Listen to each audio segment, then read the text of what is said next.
राजस्थान के जिला चूरू के लिए आंगनबाड़ी भर्ती 2026 का नोटिफिकेशन जारी हो चुका है। जी हाँ, नमस्कार दोस्तों, स्वागत है आप सभी का आपके अपने YouTube channel exam crack with educator में, जहां पर आपको मिलती है हमेशा 100% जो रियल और जो रेयर वैकेंसियाँ होती है उनके बारे में डेली अपडेट।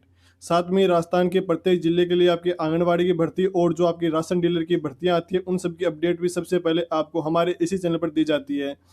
तो आज के इस वीडियो हम बात करने वाले हैं जिला चूरू के लिए आपकी जो आंगनबाड़ी की भर्ती है ये उसके बारे में। आपकी आंगनबाड़ी की भर्ती की जो योग्यता आपकी रहने वाली है वो आपकी 12th पास रहने वाली है। आपकी जानकारी के लिए एक बात बता देना चाहता हूँ, आंगनबाड़ी में दो तरह की वैकेंसियाँ जारी की जाती है। एक वैकेंसी आपकी 10th पास की भी होती है जो आपकी साथिन के पदों पर होती है, ओके। और जो आपकी 12th पास की वैकेंसी होती है वो आपके आंगनबाड़ी कार्यकर्ता और आंगनबाड़ी सहायिका की पोस्ट पर होती है। इस भर्ती की सबसे खास बात ये रहती है कि ये आपकी बिना परीक्षा की सीधी भर्ती होती है। इसमें आपका कोई भी एग्जाम वगैरह कुछ भी नहीं लिया जाता है और महिलाओं के लिए सुनहरा मौका है। जिला चूरू की जो महिलाएं हैं वो अपने गांव में रहकर जो जॉब करना चाहती हैं उनके लिए अच्छा मौका है। आंगनबाड़ी की भर्ती आ चुकी है, बहुत सी महिलाएं इस वैकेंसी का बहुत दिनों से इंतजार करती हैं। तो जिला चूरू के लिए जो आपकी अंतिम तिथि रहने वाली है फॉर्म भरने की वो 1 जुलाई 2026 रहने वाली है। आपको लास्ट डेट का वेट नहीं करना है, जल्द से जल्द इसके फॉर्म फिल कर देने हैं। तो आगे इस वीडियो में आप एंड तक बने रहना, क्योंकि मैं इस वीडियो में आपको इस वैकेंसी से संबंधित A to Z जानकारी देने वाला हूं। जैसे कि इसका फॉर्म आपको कैसे भरना है, इसका वेतन यानी सैलरी आपको कितनी मिलेगी, कौन कौन इसमें फॉर्म भर सकता है और कौन कौन से गांव के लिए आपकी वैकेंसी निकली है, संपूर्ण जानकारी आपको इसी एक ही वीडियो में मैं देने वाला हूं। तो चलिए अब हम वीडियो स्टार्ट कर देते हैं बिना किसी देरी के। और वीडियो स्टार्ट करने से पहले आपसे एक छोटी सी रिक्वेस्ट है, यदि चैनल पर पहली बार आए तो चैनल को याद से सब्सक्राइब कर लेना है, बेल आइकन को भी ऑन जरूर से कर लेना है और साथ में वीडियो लाइक और सभी के साथ में इसको शेयर भी कर देना है, ताकि जिला चूरू की जो माता बहनें हैं वो आंगनबाड़ी में नौकरी प्राप्त कर सके। तो चलिए अब आपको मैं इसके ऑफिशियल नोटिफिकेशन पर लेकर चलता हूँ, आगे की जानकारी आपको उसी के माध्यम से देने वाला हूँ। तो प्यारे साथियों, मैंने आपके सामने जो जिला चूरू के लिए आपका नोटिफिकेशन जारी हुआ है वो ओपन कर लिया है। आपका ये नोटिफिकेशन 1 जून 2026 को जारी किया गया है, जिसमें लिखा हुआ है कि जिले की अधीनस्थ परियोजनाओं में आंगनबाड़ी कार्यकर्ता और सहायिका के स्वैच्छिक मानदेय सेवा के रिक्त पदों हेतु आवेदन पत्र आमंत्रित किए जाते हैं।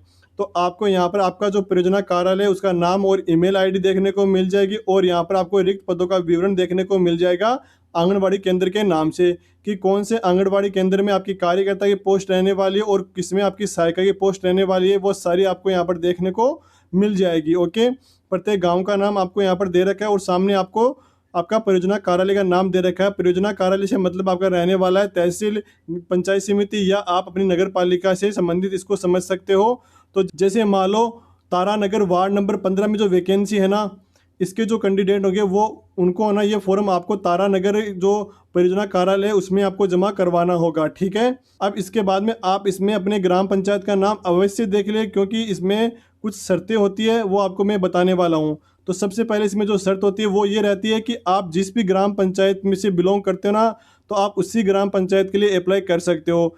इसमें लिखा हुआ है कि ग्रामीण क्षेत्र की जो महिलाएं हैं ना, वो जिस आंगनबाड़ी केंद्र के लिए चयन हो रहा है वह उस राजस्व ग्राम की स्थानीय निवासी होनी चाहिए, और जो शहरी क्षेत्र की जो महिलाएं हैं वो संबंधित आंगनबाड़ी केंद्र के वार्ड के परिक्षेत्र में आनी चाहिए, तभी आप उसमें अप्लाई कर सकते हो। जैसे ये जो बेगू का बास है ना, इस बेगू के बास की महिलाएं ही अप्लाई कर सकती है, अन्य किसी ग्राम पंचायत की महिला इसमें अप्लाई नहीं कर सकती है, ओके। इस बात का आपको ध्यान रखना है। और लिखा हुआ है कि आंगनबाड़ी मानदेय के पद पर आवेदन हेतु विवाहित और अविवाहित दोनों महिलाएं पात्र होंगी। लेकिन यदि मान लो आपका विवाह हो जाता है, किसी अन्य कारणवश आप वहां की स्थानीय निवासी नहीं रहती हो, तो आपको स्वतः ही मानदेय सेवा समाप्त मानी जाएगी, यानी आपको उस पद से हटा दिया जाएगा, आगे आपको उस पद पर जॉब नहीं दी जाएगी। और इसका है ना आपको आवेदन पत्र करते समय अंडरटेकिंग यानी शपथ पत्र भी आपको देना होगा। और जो विधवा, तलाकशुदा और जो परित्यक्ता महिलाएं होती है ना, वो ससुराल और मायके दोनों में स्थानीय निवासी मानी जाती है, तो वो कहीं से भी अप्लाई कर सकती है। और ध्यान रखना है इसकी जो न्यूनतम योग्यता रहती है आंगनबाड़ी कार्यकर्ता और सहायिका की, वो 12th पास यानी 12वीं पास रहती है। तो एनी 12th पास महिला इसमें अप्लाई कर सकती है। बात करें इसकी एज लिमिट के बारे में, तो आपकी जो विज्ञप्ति जारी होने की डेट है यानी 1 जून 2026 से आपकी जो एज है ना वो कैलकुलेट की जाएगी, ओके। तो आपकी एज 18 से 35 वर्ष के बीच में होनी चाहिए। लेकिन यदि आप अनुसूचित जाति, जनजाति, विधवा, तलाकशुदा एवं जो विशेष योग्यजन महिला है ना, उनकी अधिकतम आयु 40 वर्ष तक हो सकती है, ठीक है। नेक्स्ट है कि आवेदनकर्ता महिला के घर में शौचालय होना व उसका नियमित उपयोग किए जाने संबंधित घोषणा आवेदन पत्र में किया जाना आवश्यक होगा।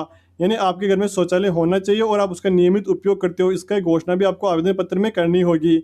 और जो विधवा महिलाएं हैं ना, उनको प्रमाण पत्र के रूप में पति की मृत्यु का प्रमाण पत्र आपको देना होगा और साथ में पुनर्विवाह नहीं किया इसका घोषणा का अंकन भी आपको आवेदन पत्र में करना होगा। और जो तलाकशुदा महिलाएं होती हैं उनको सक्षम न्यायालय द्वारा जो जारी डिक्री या आदेश होता है ना, उसकी फोटोकॉपी आपको इसमें लगानी होगी। साथ में ही आवेदन में पुनर्विवाह नहीं करने की घोषणा का अंकन भी आपको आवश्यक रूप से इसमें करना होगा, तभी आपको विधवा और जो तलाकशुदा महिला होती है उनको इस कोटे का फायदा इसमें दिया जाएगा। ओके, अब बात करते हैं कि आपको आवेदन पत्र के साथ में कौन कौन से डॉक्यूमेंट्स इसमें लगाने होंगे। तो आपको ध्यान रखना है, अधिकतम शैक्षणिक योग्यता की अंक तालिका या प्रमाण पत्र आपको इसमें लगाना होगा। इसकी जो न्यूनतम क्वालिफिकेशन 12th पास रहने वाली है, लेकिन यदि मान लो आपने 12th से ज़्यादा कोई भी डिग्री या डिप्लोमा किया है, जैसे आपने ग्रेजुएशन कर रखा है, पोस्ट ग्रेजुएशन कर रखा है, बीएड वगैरह कोई भी डिग्री या डिप्लोमा कर रखा है, वो सभी डॉक्यूमेंट्स आपको इसमें लगाने हैं, क्योंकि उन्हीं के आधार पर आपका इसमें सिलेक्शन किया जाता है। आपको प्रत्येक डिग्री या डिप्लोमा का कुछ ना कुछ नंबर इसमें दिया जाएगा और उसके बाद में एक प्रपत्र तैयार किया जाएगा और उसी के माध्यम से आपका इसमें सिलेक्शन किया जाएगा। और ध्यान रखना है, सभी डॉक्यूमेंट्स की आपको फोटोकॉपी इसमें लगानी है, ओरिजिनल कोई भी डॉक्यूमेंट्स इसमें आपका नहीं लगाने वाला अभी, ठीक है। और इसमें आपको सेकेंडरी की अंक तालिका प्रमाण पत्र लगाना होगा, यानी 10th की मार्कशीट भी आपको इसमें लगानी होगी, 12th की लगानी है।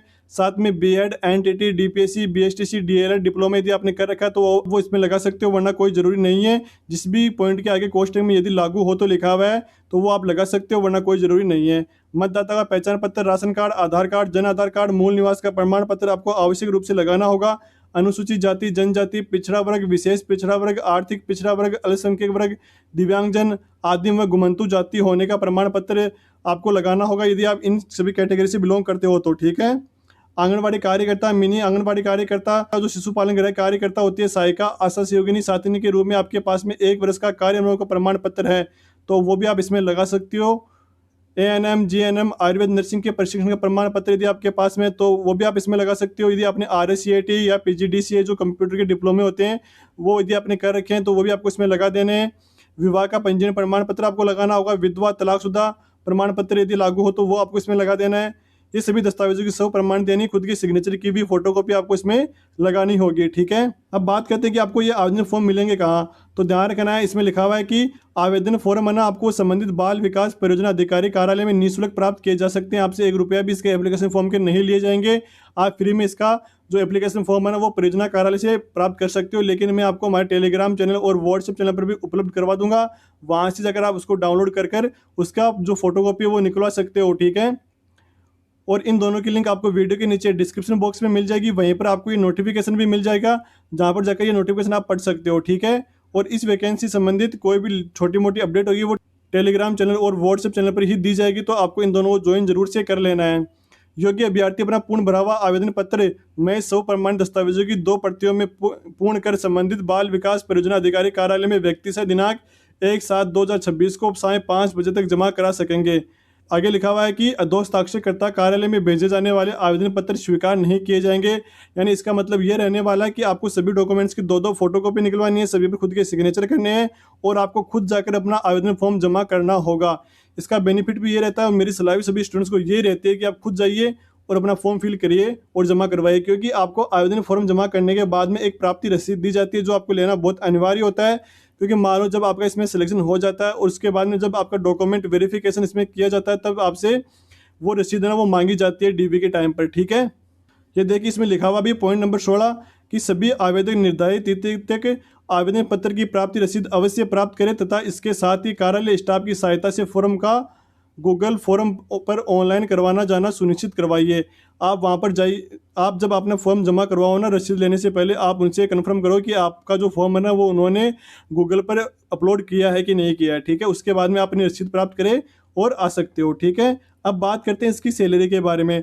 तो जो आपके आंगनबाड़ी कार्यकर्ता और सहायिका की जो सैलरी रहती है वो 10,000 प्लस आपकी इसमें सैलरी मिलती है। तो गाँव में रहकर महिलाओं के लिए अच्छी अपॉर्चुनिटी है, तो आप इसमें जॉब प्राप्त कर सकते हो। तो आई होप दोस्तों मेरे द्वारा इस वीडियो में दी गई जानकारी आपको पसंद आई है। तो दोस्तों वीडियो को लाइक ज़रूर कर देना है, सभी के साथ में इसको शेयर भी कर देना है और यदि अभी तक चैनल को सब्सक्राइब नहीं किया तो प्लीज़ चैनल को भी सब्सक्राइब कर ले, बेल आइकन को भी आपको ऑन जरूर से कर लेना है। ओके दोस्तों, धन्यवाद। जय हिंद, जय भारत। फिर मिलेंगे एक और ऐसी नई वैकेंसी की अपडेट लेकर, तब तक टेक केयर।